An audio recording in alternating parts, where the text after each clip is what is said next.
시작하겠습니다. 세 번째 발표는 문재인 정부 인권 정책의 딜레마, 과대동 조현병 환자의 방언하는 사례를 중심으로 하는 주제로 현재 진주 혁신포럼 대표로 계시고 경상대 갈산동 김인조께서 발표를 해주시겠습니다. 네, 박수로 맞아주십시오.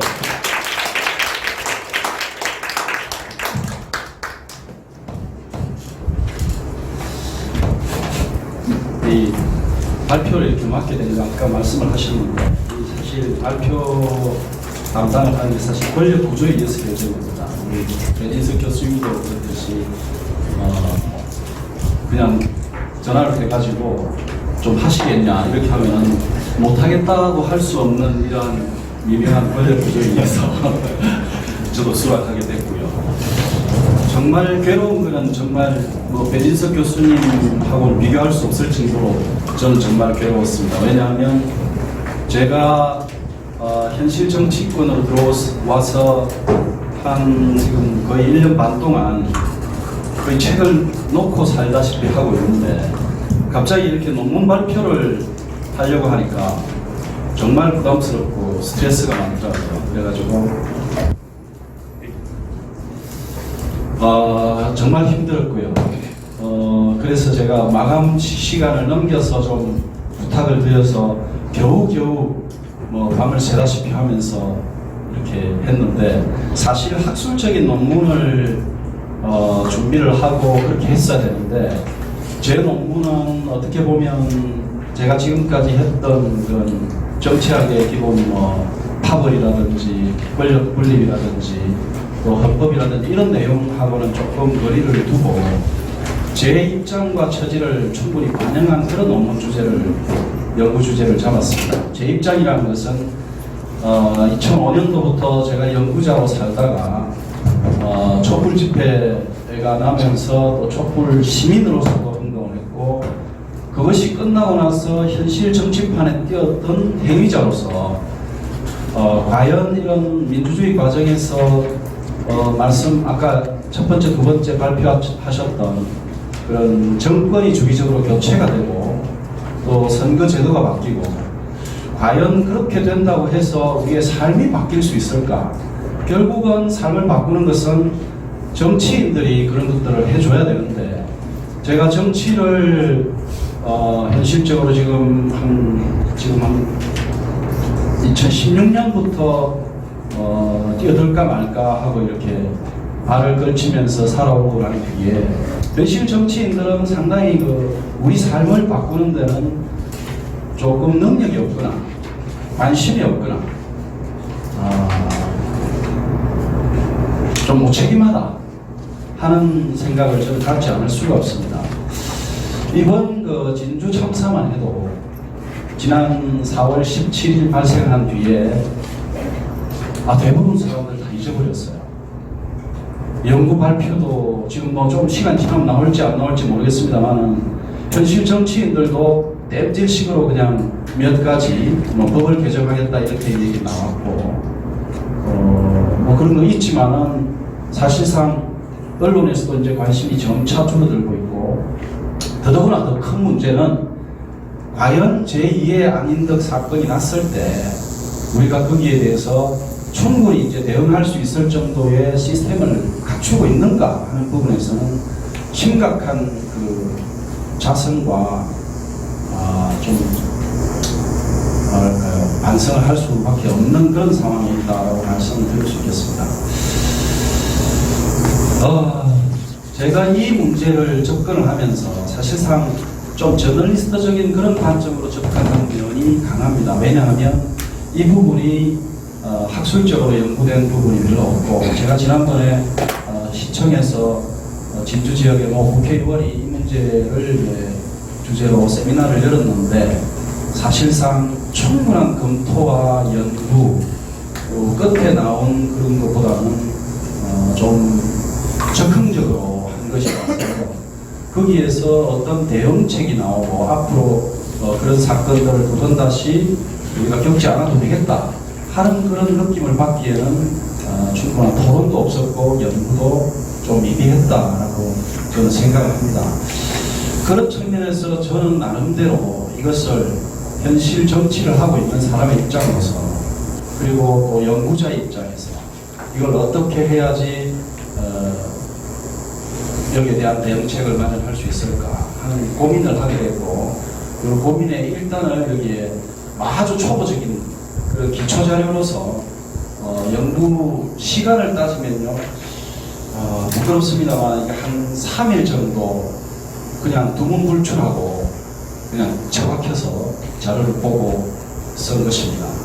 사실 현실 정치를 하고 있는 사람의 입장에서는 더더구나 이런 말씀 드리면 그렇지만 총선을 준비하고 있는 입장에서는 3일을 이 연구에 틀어박혀서 한다는 것은 매우 그 비용이 많이 드는 그런 것이었습니다. 그럼에도 불구하고 정치를 하는 사람이라면 이런 사건을 반드시 해결할 수 있는 그런 의지를 가져야 되고 또 관찰하고 살펴보고 또 입법 의지를 또 가지고 실행을 할 수 있는 책임감이 있어야 된다 하는 생각을 연구하는 과정에서 더 많이 느끼게 됐습니다. 오늘도 이 자리에 또 LH의 고위 관계자께서도 또 와주시고 내빈 소개는 안 했지만 우리 진주 지역을 대표하는 우리 최임식 LH 단장님 또 오셨습니다. 한번 박수 한번 쳐주시죠. 진주 지역의 우리 길거리에 이렇게 그 교차로마다 햇빛 가리개 많이 설치되어 있지 않습니까? 그거 다 LH에서 한 겁니다. 진주시가 한 게 아니고 LH가 해준 거에 대해서 우리 최임식 단장님의 역할이 아주 큽니다. 여러분들의 복지는 LH가 책임지고 있다 이렇게 생각하시면 됩니다. 제가 이번에 가장 참사를 접근을 하면서 제일 첫 번째는 이게 이제 정신질환자 인권정책의 디렘마라고 제가 표현을 했는데 디렘마라는 것은 그야말로 빠져나갈 구멍이 없다. 이쪽을 편들면 저쪽이 다치고 저쪽을 편들면 이쪽이 다치고 하는 정신질환자 정책을 어떤 그 복지 시스템을 강화해야 된다라는 쪽으로 가면 그러면 그 사람 인권은 있고 일반적인 그런 보통 시민의 인권은 없단 말이냐. 제가 사실은 그 참사가 났을 때 저는 또 나름대로 그런 부분에서 또 유가족도 조문도 하고 해야 되는 그런 입장에 있었고 그래서 가서 이야기도 많이 들었는데 그때 당시는 그 분노가 하늘을 찔렀습니다. 그런 사람 안 잡아가고 그런 바람에 결국 우리같이 그냥 멀쩡한 사람들 피해자 가족이 21명이나 나왔거든요. 물론 그 사망한 분은 5분이지만 16분이 부상자가 났습니다. 그 정도로 엄청난 참사였고 사회적으로 관심을 끌었는데 이게 지금 딜레마라는 겁니다. 파고들면 파고들수록 출구가 잘 보이지 않는 그런 측면이 있다는 겁니다. 그럼에도 불구하고 우리의 민주주의는 아시다시피 출구를 찾아서 뭔가 하나씩 결정을 해 나가야 되는 그런 것이 우리가 떠안고 있는 과제입니다. 참여민주주의 말씀을 하셨는데 참여민주주의에서 결국은 의원들 소환도 하고 시민들이 직접 의원들을 질책하고 끌어내릴 수 있는 그런 제도로까지 우리가 발전할 수 있는가 하자면 의원들의 목에 방울을 달아야 되는데 과연 그런 것들이 가능한가라는 부분이고 또 선거제도라는 부분도 아까 배진석 교수님이 결국 지금 현재의 소선거구제와 준연동형 비례대표제 사이에서 왔다 갔다 하고 있는데 이걸 결정할 사람도 결국은 의회 내에 있는 사람들이라는 거죠. 근데 의회 내에 있는 사람들이 자기의 밥그릇을 먼저 생각을 하고 어떤 선거제도가 올바른 민주주의 또는 우리가 가야 할 민주주의에 부합하는 선거제도인가 이건 뒷전이라는 거죠. 그런 제도를 생각을 하고 자신들의 어떤 사사로운 이익보다는 더 큰 어떤 대성적 차원에서 이익을 먼저 생각하는 그런 국민의 대표자들이 많이 의회로 진출해야 이런 민주주의 과정이 주기적인 교체를 통해서 얻어지는 이 제도가 결국은 질 좋은 또는 문제 해결 능력이 있는 책임 있는 그런 정치인들에 의해서 질적으로 더 높은 민주주의가 만들어지는데 과연 지금 현재의 이 민주주의 시스템이 그런 정말 제대로 된 질 높은 또는 시민의 의지와 의사와 바람을 정확하게 반영하는 그런 대표자를 선출하는 시스템으로 가고 있는가? 아니면 정파적으로 그냥 정당 후보자가 결정되고 난 뒤에면 찍기 싫어도 찍어야 되는 그런 과정을 반복하고 있는 건 아닌가 하는 것을 우리가 잘 따져봐야 된다는 거죠. 결국엔 민주주의 심화 과정에서 우리가 찾아봐야 되는 것은 결국 복지국가인데, 이 복지국가라고 말을 하면 이거 국민에게 퍼주기다 이렇게 얘기 나오지 않습니까? 그런데 이렇게 조현병 환자의 방화 살인 사건을 구체적으로 들어가 보면은 정신질환자에 대한 복지 시스템이 근본적으로 개선되지 않으면 이거는 반복될 수밖에 없다라는 결론에 이르게 된다는 거죠. 우선 딜레마를 얘기할 때 제가 이런 딜레마에 의문을 던졌습니다. 첫 번째는 뭐냐면 고 임세원 교수가 자신을 치료하는 환자로부터 피살됐습니다. 모든 정신질환자들의 그 치료나 범죄자들의 치료도 마지막 대응책은 결국은 입원과 치료입니다. 그런데 입원과 치료를 하고 있는 의사가 그 대상자에게 살해를 당하는 이런 사태가 난 것이 지금 현재 정신질환 범죄자 또는 정신질환자들의 그 문제점들을 또는 해결책들을 찾아야 하는 과정에서 부딪히게 되는 제일 큰 딜레마라는 겁니다. 결국은 임세원 교수를 살해한 그 박모 씨 30살 징역 25년을 선고받았습니다. 그리고 치료 감호도 받게 됐죠. 치료 감호는 15년이 최장이죠. 그런데 결국은 그 사람이 25년 징역형을 살면서 하게 될 일도 자기가 살해했던 임세원 교수와 같은 사람에게 가서 또 치료를 받는 그런 과정을 반복하게 될 거라는 겁니다. 이런 쳇바퀴가 계속되고 있는 이 상황을 우리는 어떻게 풀어나가야 될 것인가 라는 것이 바로 이 어떻게 보면 가자동 방화살인 사건이 지금 안고 있는 근본적인 딜레마라는 겁니다. 자, 그러면 우선 입원 치료라는 이게 가지고 있는 문제점들을 한번 보기 위해서 제가 우리 정신건강복지법에 있는 그 제도들 5가지 제도가 있습니다. 결국 사건이 나면 또는 사건이 일어나기 전에 처리하는 것들은 결국 입원 치료입니다. 치료를 받아야 범죄 행위가 발생되지 않고 같이 살아갈 수 있으니까요. 그런데 그 치료와 5가지를 곰곰이 뜯어가 보면 첫 번째, 두 번째는 자의로 제 발로 걸어 들어가 가지고 치료하는 것이 가장 좋은 방법입니다. 근데 대체적으로 그것을 한두 번 하다가 안 하죠. 그러면 보호자가 동원됩니다. 가서 하자. 설득을 하고 해가지고 환자를 데리고 들어갑니다. 정신건강복지센터가 진주에 딱 한 곳 있습니다. 전국에 237곳에 다 한 곳이 있습니다. 정신건강복지센터 데리고 들어가가지고 또는 정신건강의학과에 데리고 가서 진료를 받게 됩니다. 부모와 환자의 동의에 따라서 치료를 받게 되죠.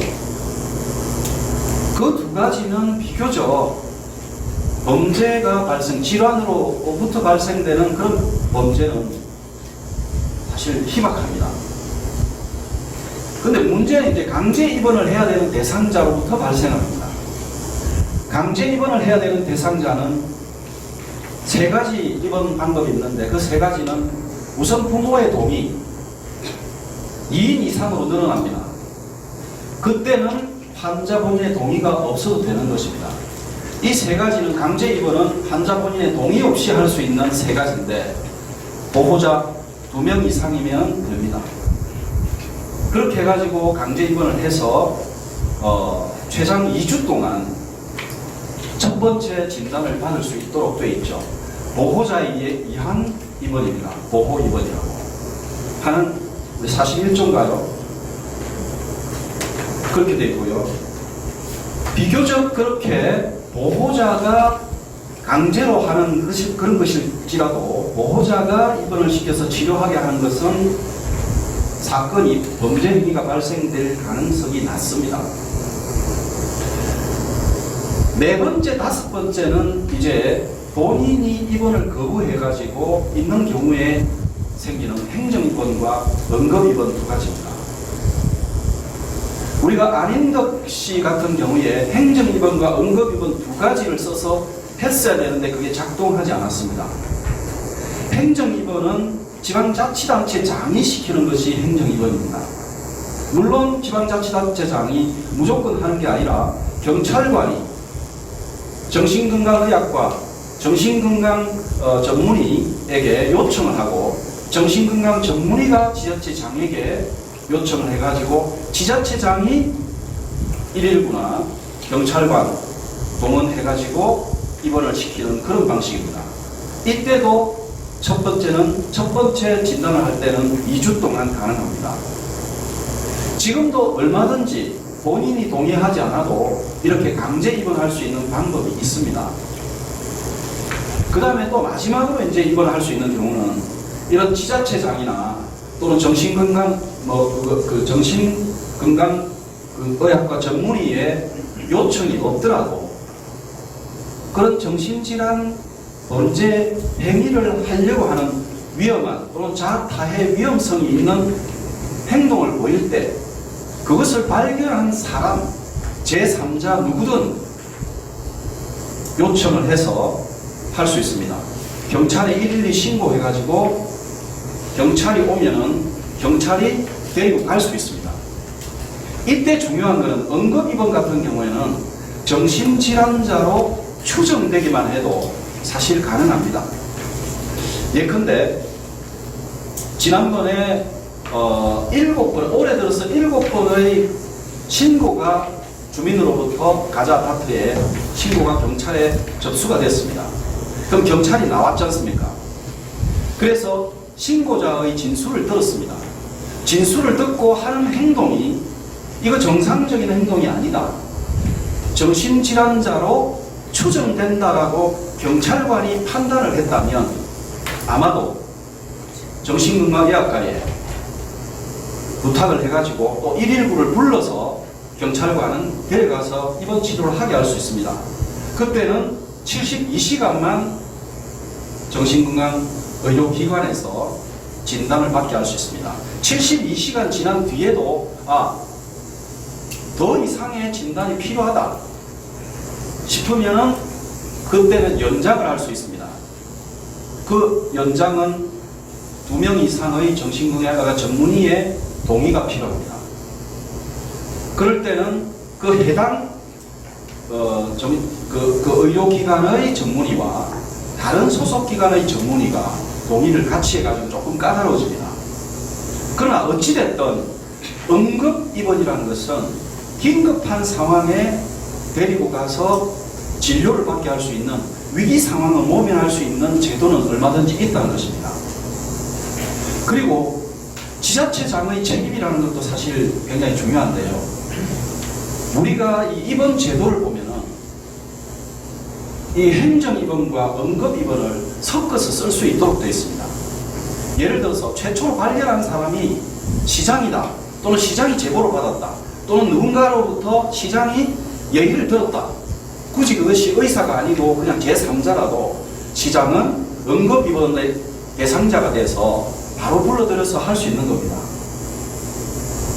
그래서 우리 정신건강복지법에 있어서는 그런 어떤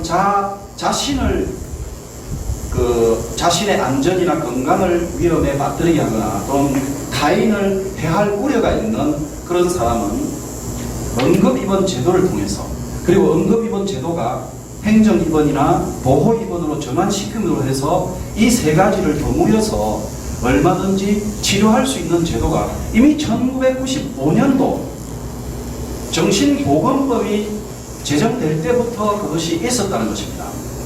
문제는 왜 이것이 그렇게 오랫동안 법이 있었음에도 불구하고 제대로 작동이 안 됐느냐. 그 정도로 우리가 우선 법의 존재 자체를 너무도 모르고요. 정신질환자에 대해서는 마치 금기시돼 가지고 개인정보나 또는 어떤 그 인권 침해 요소가 있다는 이유로 지레 행동을 하지 않는 그런 관행들이 너무도 뿌리 깊게 자리 잡아왔다는 것입니다. 거기다가 우리 지난번에 서미경 교수님도 그때 말씀을 하셨는데, 이 복지 시스템이 정신건강, 이 정신질환자에 대한 복지 시스템이 워낙 열악하다가 보니까 어차피 경찰이 데려가 봐야 이번 시스템이 열악한 것을 미리 만약에 인지하고 있는 경찰관이나 또는 제3자라면, 그리고 당사자들은 입원을 하지 않으려고 하거나 입원해봐야 필요 없다라는 그런 인식들이 팽배해 있다는 거죠.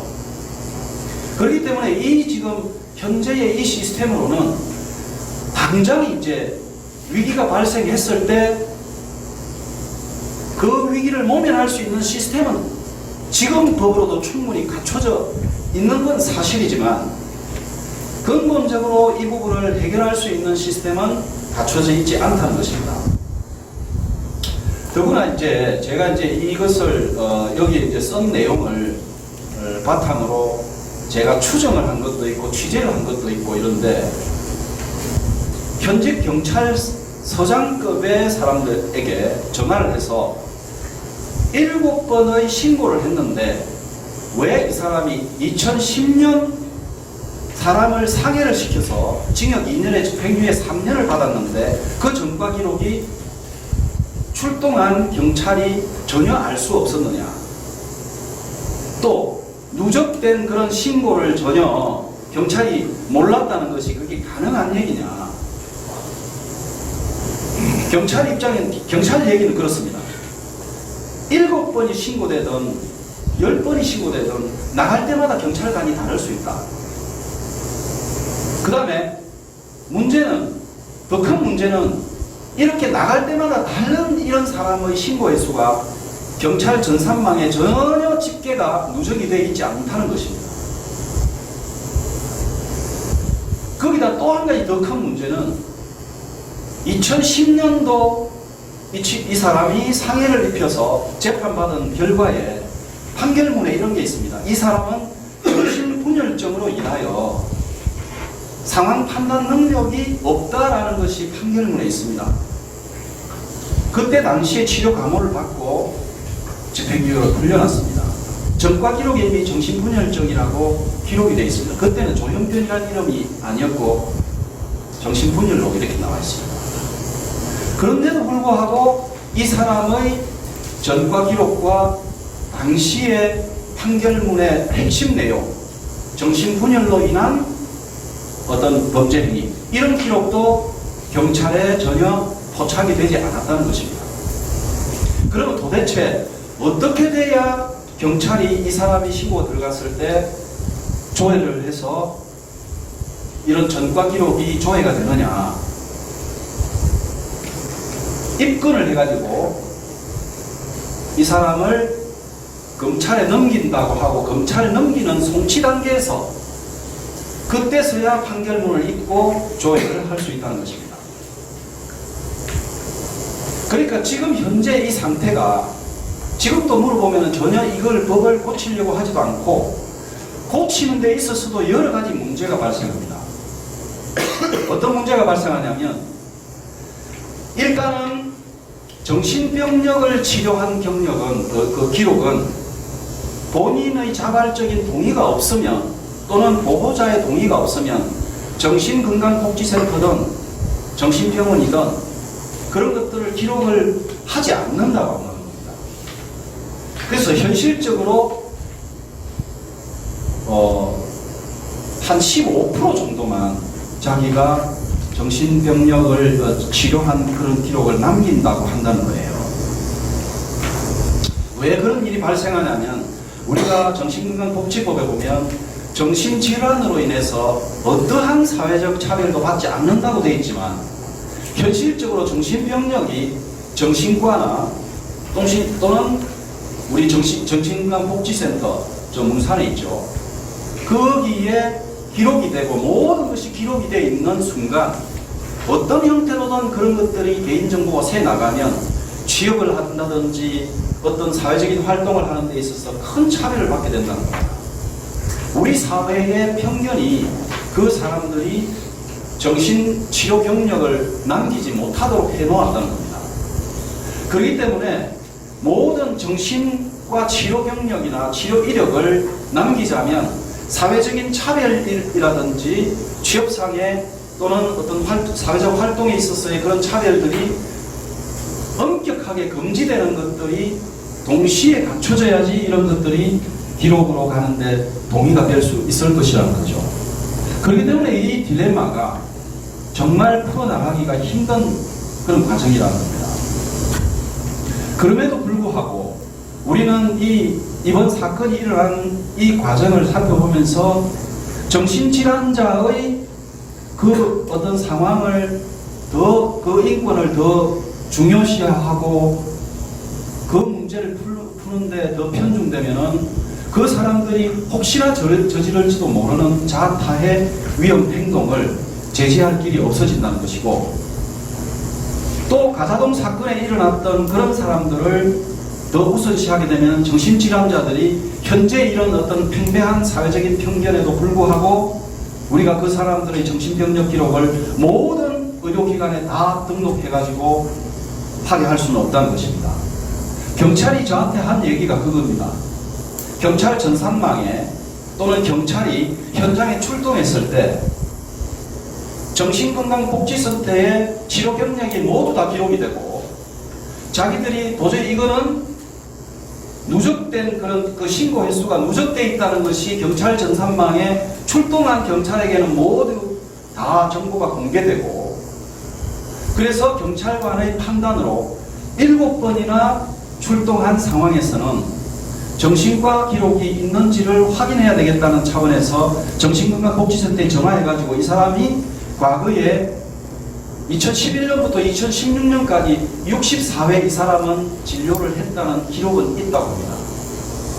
정신건강복지센터에 알아봤을 때 그것을 알려줄 수 있는 이 연동 체계만 돼 있어도 이 부분은 적어도 가사동 사건이 일어나는 그런 대량 참사가, 대대적인 참사가 일어나는 것은 최소한 막을 수 있지 않겠느냐 하는 것입니다.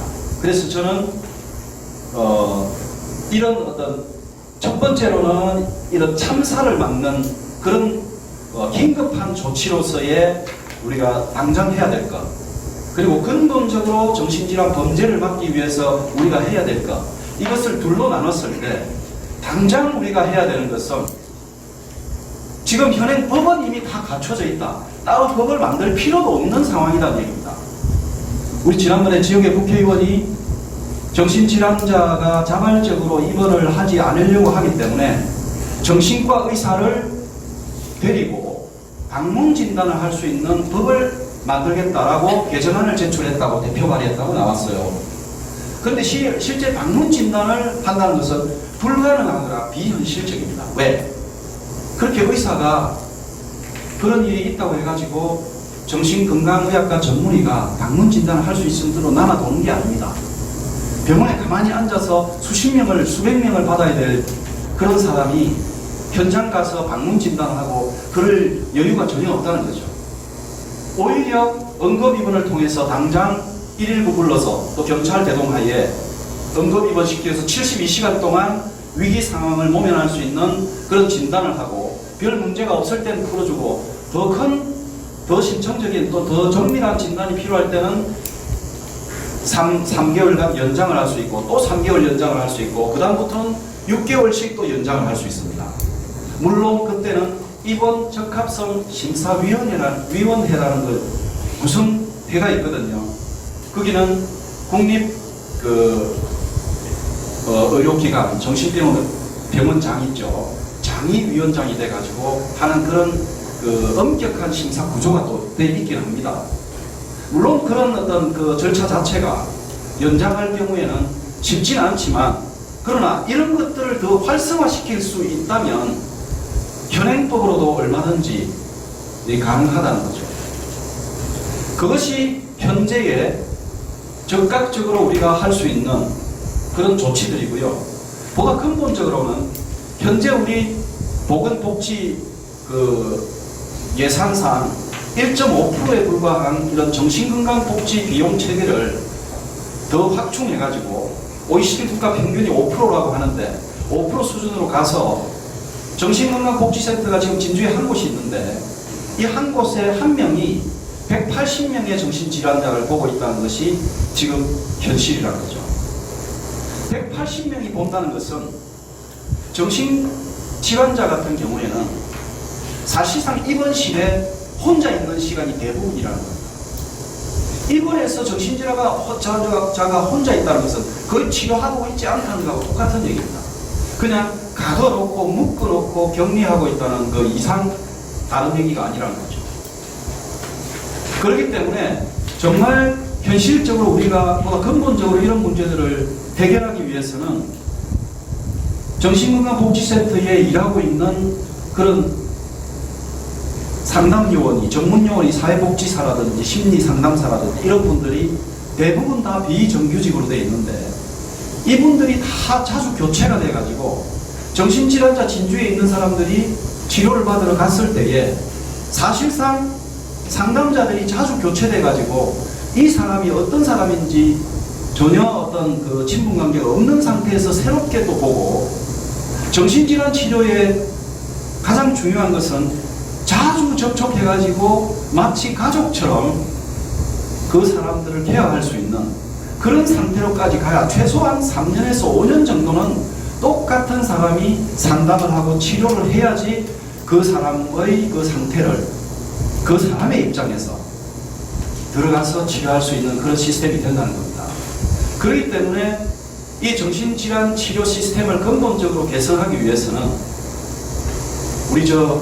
여기 이제 우리 복지학과에서 좋아할 얘기지만은 복지 시스템을 확충해가지고 정신건강 질환자들이 왜 그런 얘기 있었지 않습니까?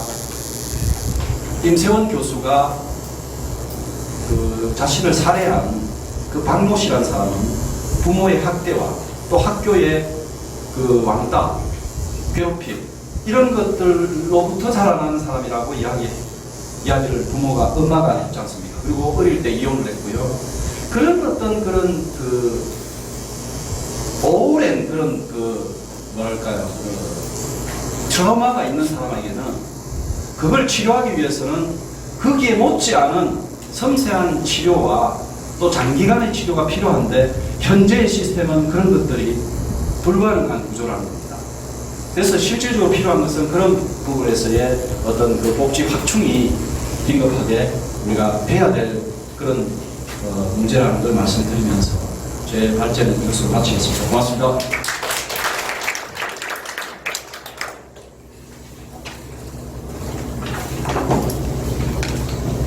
네, 마지막 발표 잘 드리겠습니다.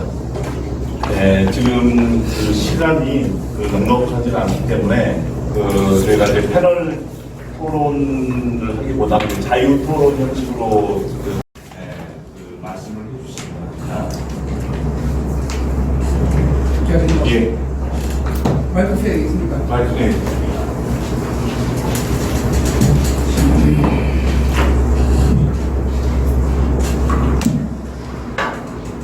네, 저는 대청사 최임식입니다. 반갑습니다. 네, 지금 말씀 잘 들었고요.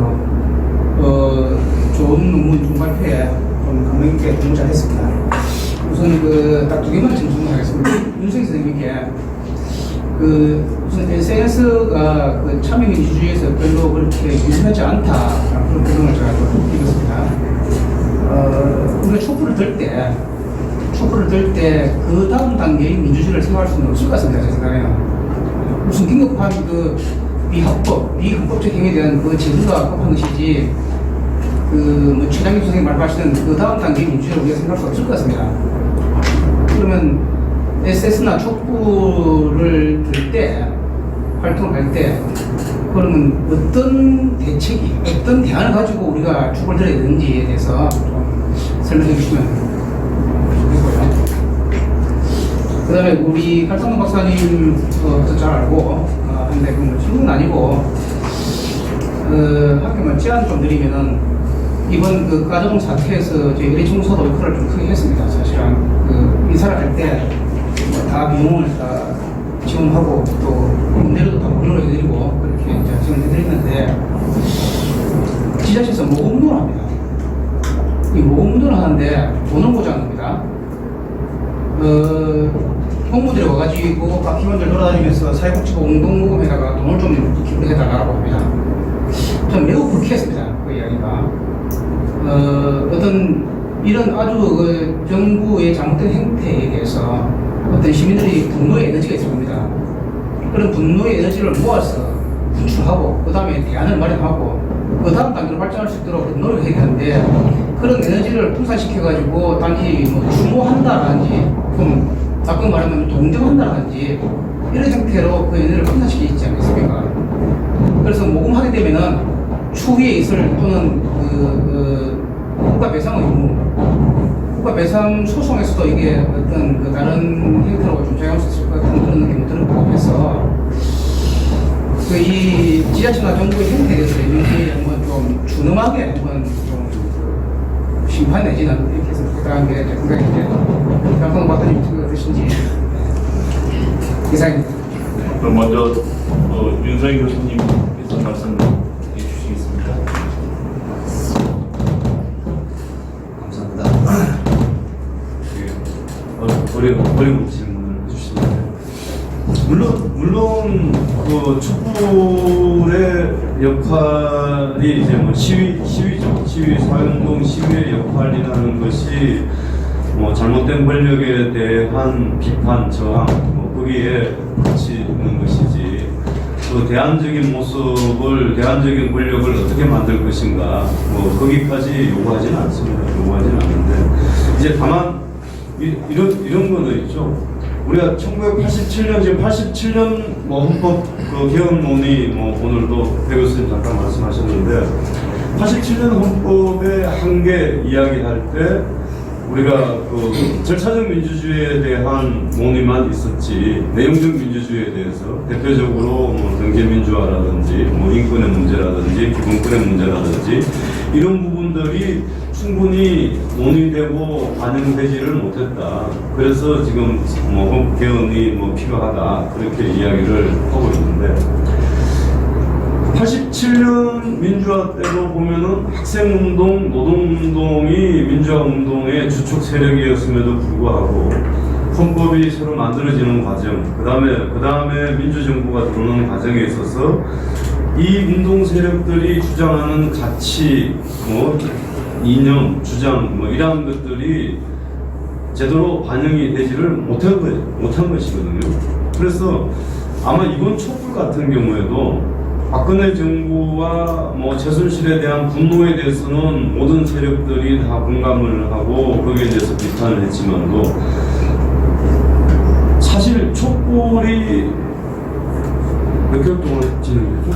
2016년 10월부터 해가지고 거의 뭐 6개월 이상 진행이 되었었는데 그때 우리가 사회적으로 박근혜 정부의 문제, 최순실의 권력 남용 여기에 대해서는 굉장히 많은 이야기가 있었지만도 그래서 우리가 어떤 민주주의를 만들어 갈 것인가에 대해서 사실은 사회적 논의가 전혀 없었다는 것이죠. 그냥 제가 발표적으로 말씀드렸습니다만은 촛불 정신이라고 하는 굉장히 추상적인 용어만 내세우면서 우리가 촛불 정신을 지켜야 된다. 뭐 이 이야기만 있었지 구체적으로 그래서 박근혜 정부가 가지고 있는 문제가 뭐고 새로 들어오는 정부는 어떤 가치를 가져가고 어떤 통치 구조를 가져갈 것인가에 대해서 전혀 논의가 없었다는 것이고 그 소셜미디어나 SNS의 특징상 이 모빌라이제이션에는 굉장히 유용한데 우리가 소위 말하는 그 공론장을 만드는 데 있어서는 굉장히 이 구조적으로 오히려 어려움이 더 많다는 것이죠. 그래서 뭐 물론 외국의 경우에 뭐 인터넷 공론장이 굉장히 잘 되고 있는 사례들도 많이 있지만 뭐 한국은 뭐 전혀 그렇지를 못하다. 그래서 뭔가 우리가 잘못된 정부를 끌어내려고 난 후에 그 다음에 어떤 정부를 세우자는 합의를 가지고 시위를 할 수는 없지만도 시위를 하는 과정에 있어서 거기에 대한 논의 같은 것들이 충분히 사회적으로 진행이 되어야만 그것이 우리가 정치 변동에 있어서 충분한 결과를 얻어낼 수 있다. 그런 주장이 있습니다. 관련해서 제가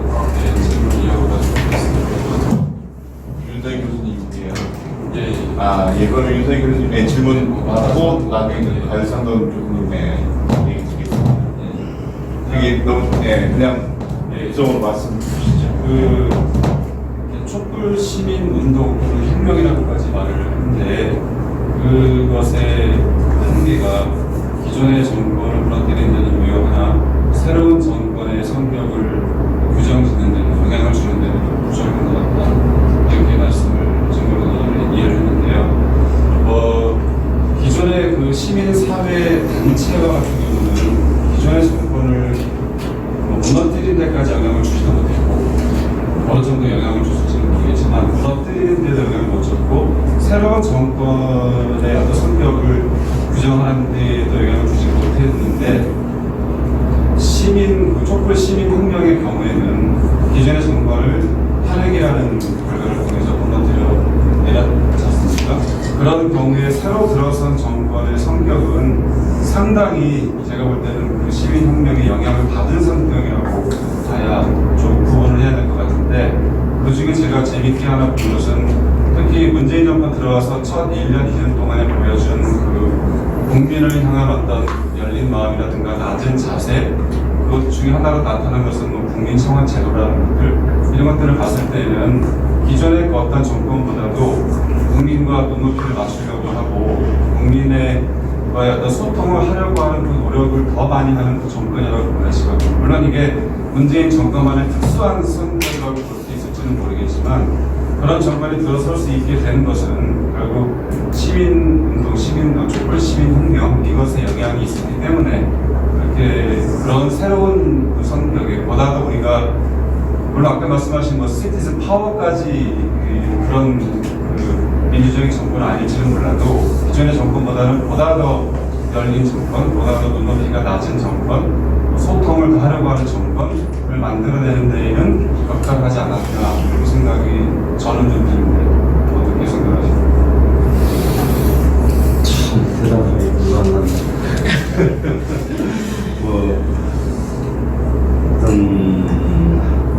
물론 제가 말씀드린 것이 뭐 경험적으로 증명 가능하다거나 측정하기 어려운 것 같습니다. 그런 뜻에서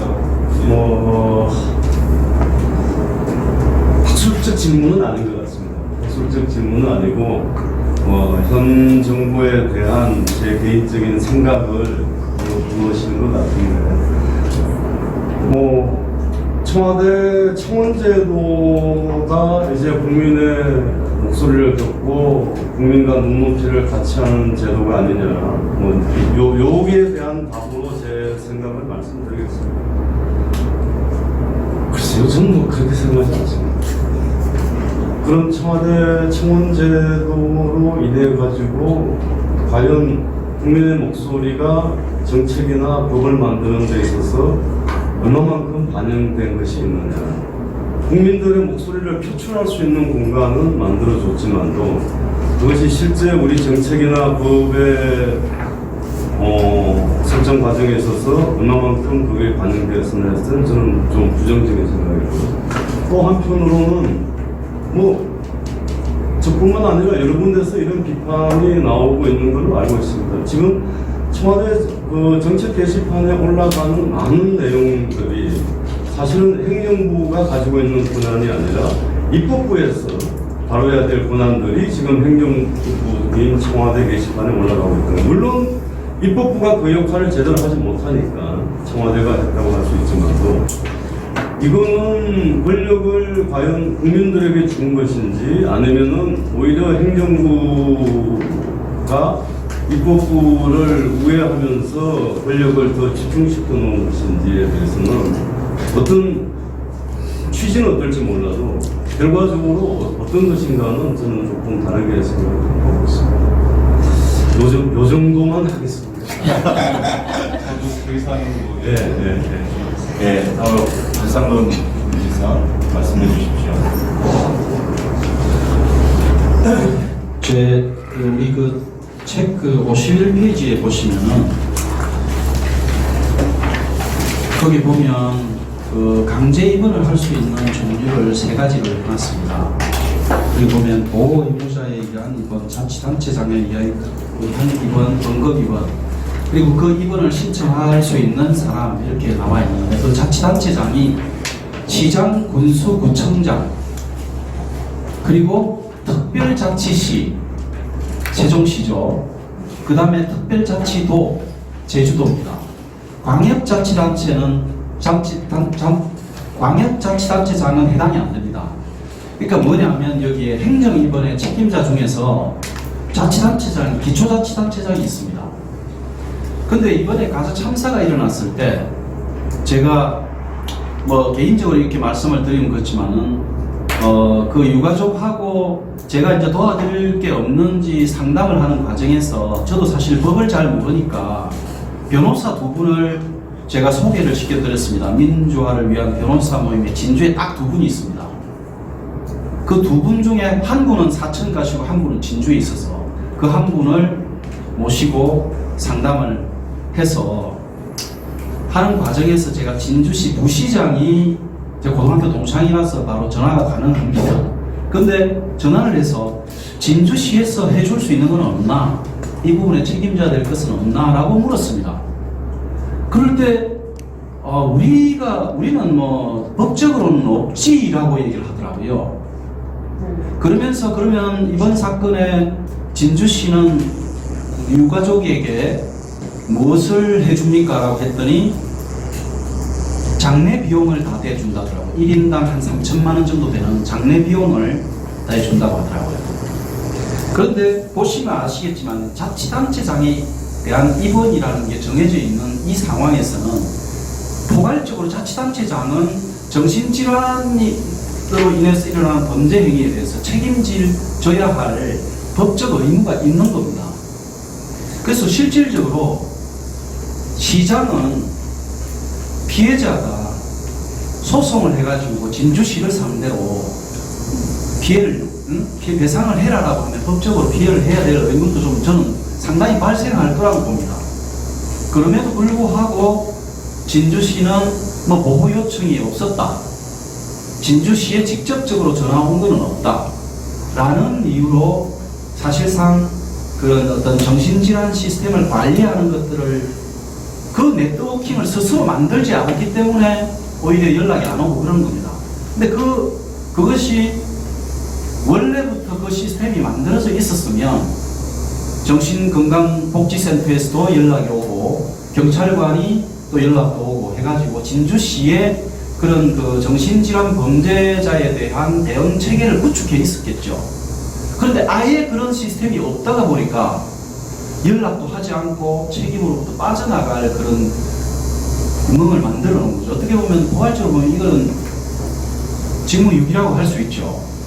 그런 측면에서는 3천만 원 장례 비용 지불한 것이 선의에 의해서 도의적으로 책임진 게 아니라 법적으로 져야 할 의무에 속한다는 겁니다. 그리고 그 의무에서도 3천만 원이라는 것은 턱없이 적은 것이고 그것을 시민에게 성금을 모금을 해가지고 나중에 시가 그런 식으로 했다라고 이야기하는 핑계거리를 만드는 행위로 볼 수밖에 없는 상황에 있다는 겁니다.